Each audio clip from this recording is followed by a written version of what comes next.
आज का टॉपिक है मुद्रास्फीति संपूर्ण विश्लेषण सरल उदाहरणों के साथ पार्ट 2।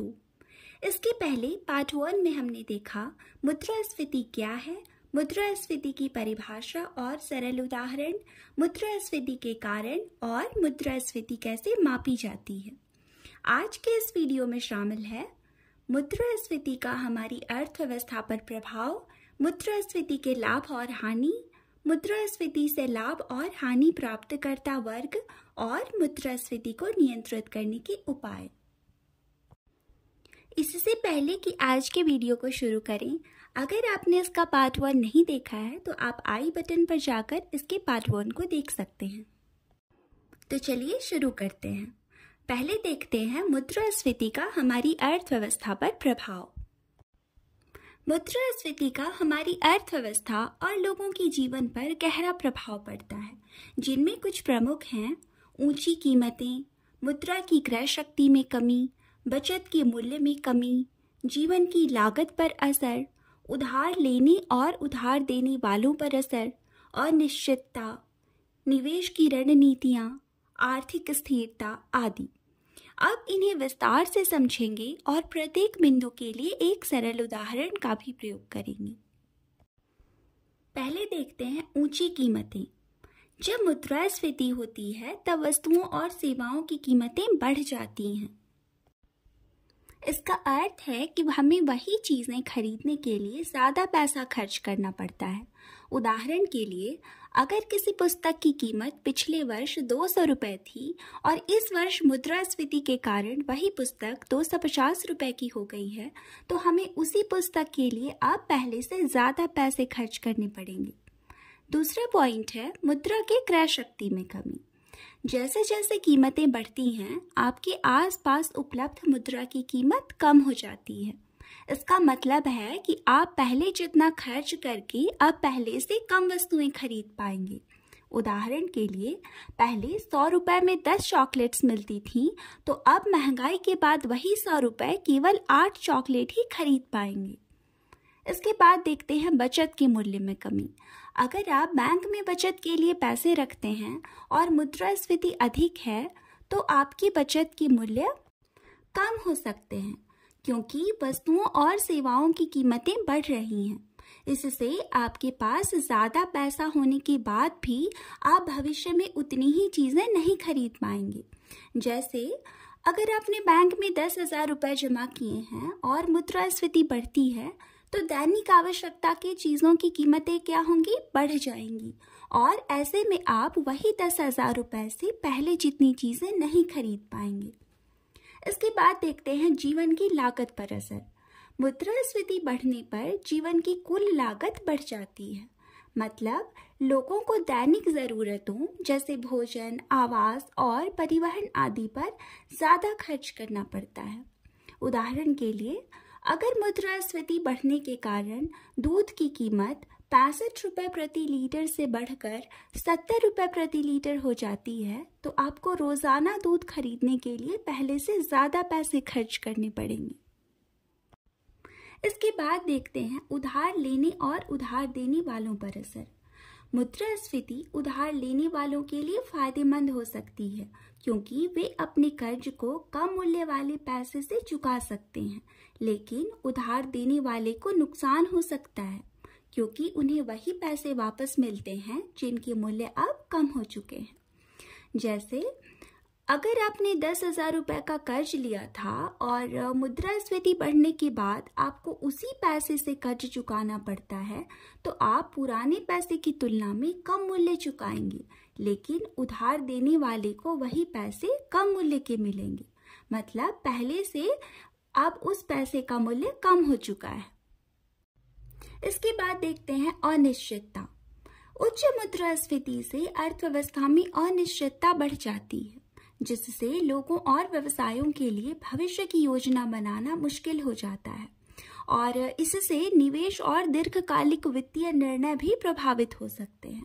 उदाहरण के लिए, अगर मुद्रास्फीति अचानक बढ़ जाती है तो एक व्यवसाय मालिक को यह पता नहीं होता है कि भविष्य में लागत कितनी बढ़ेगी, और इसलिए वह अपनी योजना सही ढंग से नहीं बना सकता है। इसके बाद देखते हैं निवेश की रणनीतियाँ। निवेश की रणनीतियाँ वे योजनाएं हैं जो लोग पैसे को बढ़ाने के लिए बनाते हैं। मुद्रास्फीति निवेशों को प्रभावित कर सकती है क्योंकि इससे पैसे की वृद्धि बदल जाती है। उदाहरण के लिए, अगर मैंने एक वर्ष पहले 10,000 रुपये का फिक्स डिपॉजिट किया था जिस पर कि मुझे 5% ब्याज मिल रहा था, तो मुद्रास्फीति बढ़ने पर फिक्स डिपॉजिट से मिलने वाला ब्याज कम मूल्यवान हो सकता है। इसलिए लोग मुद्रास्फीति के प्रभाव से बचने के लिए रियल एस्टेट या स्टॉक्स जैसे निवेश का विकल्प चुन सकते हैं जो कि महंगाई के साथ मूल्य में बढ़ सकते हैं। ठीक है, इसके बाद देखते हैं आर्थिक स्थिरता। आर्थिक स्थिरता से तात्पर्य है कि अर्थव्यवस्था कितनी स्थिर और पूर्वानुमान के योग्य है। उच्च मुद्रास्फीति अर्थव्यवस्था को कम स्थिर बना सकती है। इससे अनिश्चितता पैदा होती है क्योंकि लोगों और व्यवसायों के लिए भविष्य की योजना बनाना मुश्किल हो जाता है और इसे हमने अनिश्चितता के पॉइंट में समझा भी है। ठीक है, तो इस तरह हमने पाया कि मुद्रास्फीति अर्थव्यवस्था में बहुत ही गहरा प्रभाव डालती है। अब मुद्रास्फीति के लाभ और हानि को देखते हैं। पहले मुद्रास्फीति के लाभ पर बात करते हैं। कर्ज की वास्तविक मूल्य में कमी। अगर आपके ऊपर कर्ज है तो मुद्रास्फीति कर्ज के वास्तविक मूल्य को घटा सकती है। उदाहरण के लिए, मान लीजिए कि आपने एक वर्ष पहले 1 लाख रुपए का कर्ज लिया था और मुद्रास्फीति बढ़ने के कारण अगले वर्ष कीमतें बढ़ गई। अगर महंगाई के कारण चीजें महंगी हो जाती हैं तो उसी कर्ज की वास्तविक लागत कम हो जाती है क्योंकि आपको उतना ही कर्ज चुकाना होगा, लेकिन पैसे की वास्तविक मूल्य अब कम हो गई है। इसके बाद देखते हैं खर्च और निवेश को प्रोत्साहन। मुद्रास्फीति खर्च और निवेश को प्रोत्साहन देती है। मध्यम महंगाई लोगों को पैसे खर्च करने और निवेश करने के लिए प्रेरित करते हैं, जो आर्थिक विकास को बढ़ावा देती है। जब लोगों को लगता है कि कीमतें बढ़ेंगी तो वे अधिक खरीदारी और निवेश करते हैं। जैसे लोग नया घर या नई गाड़ी खरीद सकते हैं, जिससे आर्थिक गतिविधि बढ़ती है। इसके बाद देखते हैं वेतन वृद्धि। महंगाई के समय वेतन बढ़ सकता है क्योंकि नियोक्ता जीवन की उच्च लागत को पूरा करने के लिए वेतन को समायोजित करते हैं। इससे अगर वेतन वृद्धि मुद्रास्फीति की दर से मेल खाती है या उसे पार करती है तो श्रमिकों की खरीदने की शक्ति में सुधार हो सकता है। उदाहरण के लिए, अगर मुद्रास्फीति के कारण वस्तुओं और सेवाओं की कीमतें बढ़ रही हैं, तो कंपनियां अपने कर्मचारियों को वेतन वृद्धि दे सकती हैं ताकि उनका जीवन स्तर बना रहे। अगर आपकी वेतन 20,000 रुपये थी और मुद्रास्फीति के कारण यह बढ़कर 22,000 रुपये हो जाती है, तो आपकी वेतन वृद्धि महंगाई की दर से मेल खा रही है। इसके बाद हम देखते हैं इस तरह से और भी बहुत सारे मुद्रास्फीति के लाभ हैं। ठीक है, अब मुद्रास्फीति की हानि पर बात करते हैं। मुद्रा की क्रय शक्ति में कमी। जैसे जैसे कीमतें बढ़ती हैं, पैसे की मूल्य घटती है। उदाहरण के लिए, अगर पिछले वर्ष 100 रुपए में 10 चॉकलेट्स मिलती थी और मुद्रास्फीति के कारण इस वर्ष वही 100 रुपए अब केवल 8 चॉकलेट ही खरीद पाते हैं, तो आपके पैसे की खरीदने की शक्ति घट गई है। ठीक है, इसके बाद है अनिश्चितता, बचत की मूल्य में कमी, जीवन की लागत में वृद्धि, और इन सभी बिंदुओं पर हमने पहले ही उदाहरण के साथ चर्चा कर लिया है। ठीक है, फिर भी अगर कोई डाउट हो तो आप कमेंट में पूछ सकते हैं। अब देखते हैं मुद्रास्फीति से लाभ उठाने वाले और हानि का सामना करने वाले वर्ग। पहले मुद्रास्फीति से लाभ प्राप्त करने वाले वर्ग को देखते हैं। उधार लेने वाले। जब मुद्रास्फीति बढ़ती है तो कर्ज की वास्तविक मूल्य घट जाती है। इसका मतलब है कि उधार लेने वाले कम मूल्य वाले पैसे से कर्ज चुका सकते हैं। जैसे अगर मैंने 1 लाख रुपए का कर्ज लिया और मुद्रास्फीति के कारण पैसे के वास्तविक मूल्य घट जाते हैं, तो मैं पहले की तुलना में कम मूल्य के पैसे से ही कर्ज चुका पाऊंगी। इसके बाद देखते हैं निवेशक। है ना? तो वे लोग जो मुद्रास्फीति के साथ बढ़ने वाले परिसंपत्तियों में निवेश करते हैं, जैसे रियल एस्टेट्स या स्टॉक्स, तो उन्हें लाभ हो सकता है। ऐसे निवेश महंगाई के प्रभाव को झेल सकते हैं और उनके मूल्य में वृद्धि हो सकती है। उदाहरण के लिए, अगर मैंने रियल एस्टेट में निवेश किया है और मुद्रास्फीति बढ़ती है तो मेरी संपत्ति की कीमत भी बढ़ सकती है, जिससे मैं लाभ कमा सकती हूँ। ठीक है।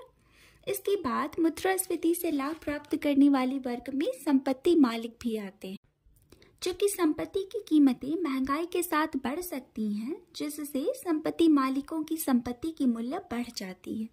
उदाहरण के लिए, अगर आपने घर खरीदा है और मुद्रास्फीति के कारण घर की कीमतें बढ़ जाती हैं, तो आपका घर अब पहले से अधिक मूल्यवान हो गया है। अब देखते हैं कि मुद्रास्फीति किनके लिए हानिकारक है। अर्थात मुद्रास्फीति से हानि प्राप्त करने वाले वर्ग। इसमें स्थिर आय वाले लोग आते हैं, जिनकी आय स्थिर होती है, जैसे पेंशन प्राप्तकर्ता या फिर ऐसे नौकरी पेशा लोग जिनकी सैलरी अब नहीं बढ़ रही है। उन्हें महंगाई से नुकसान हो सकता है, क्योंकि उनकी आय से महंगी वस्तु को खरीदना कठिन हो जाता है। उदाहरण के लिए, एक पेंशन प्राप्तकर्ता की मासिक पेंशन अगर 10,000 रुपये है और महंगाई के कारण दैनिक ज़रूरतों की जो वस्तु हैं उनकी कीमतें बढ़ जाती हैं, तो उन्हें पहले की तरह चीज़ों को खरीदने के लिए अब पहले से ज़्यादा पैसे खर्च करने पड़ेंगे। इसके बाद बचतकर्ता भी इसी वर्ग में आते हैं। अगर मुद्रास्फीति की दर बचत पर मिलने वाले ब्याज दर से अधिक है, तो उनकी बचत की वास्तविक मूल्य घट जाती है। उदाहरण के लिए, माना अगर आपकी बचत पर 4% ब्याज मिल रहा है, लेकिन मुद्रास्फीति 6% है, तो आपकी बचत की क्रय शक्ति कम हो जाएगी। इसके बाद इसमें व्यापार और कंपनियां भी शामिल हैं। मुद्रास्फीति के कारण व्यवसायों की लागत बढ़ सकती है, जैसे कच्चे माल और श्रमिक वेतन आदि। इससे उनके मुनाफे पर असर पड़ सकता है और कीमतें बढ़ानी पड़ सकती हैं। उदाहरण के लिए, अगर एक कंपनी के लिए महंगाई के कारण कच्चे माल की कीमतें बढ़ जाती हैं, तो उसे अपने उत्पादों की कीमतें बढ़ानी पड़ सकती हैं, जो अंततः उपभोक्ताओं के लिए महंगे हो सकते हैं। इस तरह मुद्रास्फीति का लाभ उन लोगों को मिल सकता है जिन्होंने या तो कर्ज ले रखा है, या फिर मुद्रास्फीति से बचाव करने वाले निवेश में लगे हैं, या फिर संपत्ति के मालिक हैं आदि। वहीं स्थिर आय वाले लोग, बचत प्राप्तकर्ता और व्यवसाय मुद्रास्फीति से नुकसान में पड़ सकते हैं। अब आप बताइए कि यहाँ दिए गए वर्गों में से किन्हें मुद्रास्फीति से लाभ होगा और किन्हें हानि। आप इसे कमेंट में बता सकते हैं। ठीक है, वीडियो के अंत में मैं इसका उत्तर बता दूंगी। मैंने प्रत्येक पॉइंट को एक सरल उदाहरण देकर इस पूरे टॉपिक को अच्छी तरह समझाने की कोशिश की है, इसलिए अगर आप इसका उत्तर देंगे तो मुझे अच्छा लगेगा और ऐसे ही वीडियोस बनाने के लिए प्रेरणा भी मिलेगी। अब इस वीडियो के आखिरी हिस्से की तरफ बढ़ते हुए मुद्रास्फीति को नियंत्रित करने के उपाय देखेंगे। मुद्रास्फीति को नियंत्रित करने के उपाय।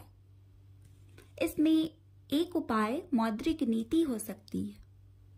भारत का केंद्रीय बैंक RBI मौद्रिक नीति के माध्यम से मुद्रास्फीति को नियंत्रित करने में महत्वपूर्ण भूमिका निभाता है। RBI ब्याज दर एवं खुले बाजार की क्रियाओं आदि का उपयोग करता है। इसमें हम पहले देखते हैं ब्याज दरें। RBI मुद्रास्फीति को नियंत्रित करने के लिए ब्याज दरों को बदल सकता है। उदाहरण के लिए, अगर मुद्रास्फीति अधिक है तो RBI ब्याज दरों को बढ़ा सकती है। इससे उधार लेना महंगा हो जाता है, जिससे खर्चे और निवेश कम होते हैं, जो महंगाई को नियंत्रित करने में मदद करते हैं। RBI खुले बाजार की क्रियाओं का भी उपयोग करती है। RBI खुले बाजार की क्रियाओं के माध्यम से सरकारी प्रतिभूतियों की खरीद या बिक्री करके अर्थव्यवस्था में पैसे की मात्रा को नियंत्रित कर सकती है। प्रतिभूतियों को बेचने से अर्थव्यवस्था से पैसे बाहर निकल जाते हैं, जिससे मुद्रास्फीति कम हो सकती है। इसके अलावा एक महत्वपूर्ण उपाय राजकोषीय नीति का भी है। सरकार मुद्रास्फीति को प्रबंधित करने के लिए कराधान और सार्वजनिक व्यय जैसे राजकोषीय नीतियों का उपयोग करती है। इसमें हम अब सार्वजनिक व्यय को देखते हैं। सरकार सार्वजनिक व्यय में कमी करके मुद्रास्फीति को नियंत्रित कर सकती है। उदाहरण के लिए, अगर सरकार सार्वजनिक व्यय में कटौती करती है तो अर्थव्यवस्था में मुद्रा की आपूर्ति कम हो जाती है, जिससे मुद्रास्फीति कम हो सकती है। कराधान, सरकार करों को बढ़ाकर भी मुद्रास्फीति को नियंत्रित कर सकती है। उदाहरण के लिए, अगर सरकार आयकर बढ़ाती है तो लोगों के पास खर्च करने के लिए अब कम मुद्रा होती है, ठीक है, जिससे कुल मांग कम हो जाती है और मुद्रास्फीति पर नियंत्रण पाने में हमें मदद मिल पाती है। इसके बाद देखते हैं आपूर्ति पक्ष से संबंधित नीतियां। इसमें उत्पादन में सुधार द्वारा, अर्थात उत्पादन और दक्षता को बढ़ाकर भी मुद्रास्फीति को कम किया जा सकता है। उदाहरण के लिए, प्रौद्योगिकी और बुनियादी ढांचे में निवेश से व्यवसाय अधिक वस्तुएं कम लागत पर उत्पादन कर सकते हैं, जिससे मुद्रास्फीति कम हो सकती है। इसके अलावा आयात शुल्क कम करना, आवश्यक वस्तुओं पर आयात शुल्क कम करने से आयातित सामान सस्ता हो सकता है, जिससे घरेलू कीमतें कम हो सकती हैं। इन तरीकों से मुद्रास्फीति को नियंत्रित किया जा सकता है। मुद्रास्फीति से लाभ और हानि प्राप्तकर्ता वर्ग इस तरह से हैं। जैसा कि मैंने कहा था कि वीडियो के अंत में मैं इसका उत्तर दे दूंगी, ठीक है। मुद्रास्फीति से लाभ प्राप्तकर्ता वर्ग कौन कौन से हैं? तो वो हैं उत्पादक, कृषक, ऋणी, व्यवसायी, परिवर्तनशील आय समूह, विनियोजक आदि। और मुद्रास्फीति से हानि प्राप्तकर्ता वर्ग हैं उपभोक्ता, ऋणदाता, स्थिर आय समूह, डिवेंचर के रूप में संपत्ति धारक, पेंशन प्राप्तकर्ता वर्ग आदि। इस तरह आज की इस वीडियो में हमने देखा मुद्रास्फीति का हमारी अर्थव्यवस्था पर क्या प्रभाव पड़ता है, मुद्रास्फीति के लाभ और हानि क्या हैं, मुद्रास्फीति से लाभ और हानि प्राप्तकर्ता वर्ग कौन कौन से हैं और मुद्रास्फीति को नियंत्रित करने के उपाय क्या हो सकते हैं। अब इस पूरी टॉपिक में अगर आपको कुछ भी डाउट हो तो आप उसे कमेंट में पूछ सकते हैं, और अगर किसी भी टॉपिक पर वीडियो चाहिए या किसी भी खास एग्ज़ाम की आप तैयारी कर रहे हो जिसमें इकोनॉमिक्स से रिलेटेड किसी भी टॉपिक की वीडियो चाहिए तो आप मुझे कमेंट में बता सकते हैं। और यह वीडियो आपको कैसी लगी आप यह भी बता सकते हैं। अगर यह वीडियो आपको अच्छी लगी हो तो इस वीडियो को लाइक करें और ऐसे ही वीडियोस के लिए इस चैनल को सब्सक्राइब करें।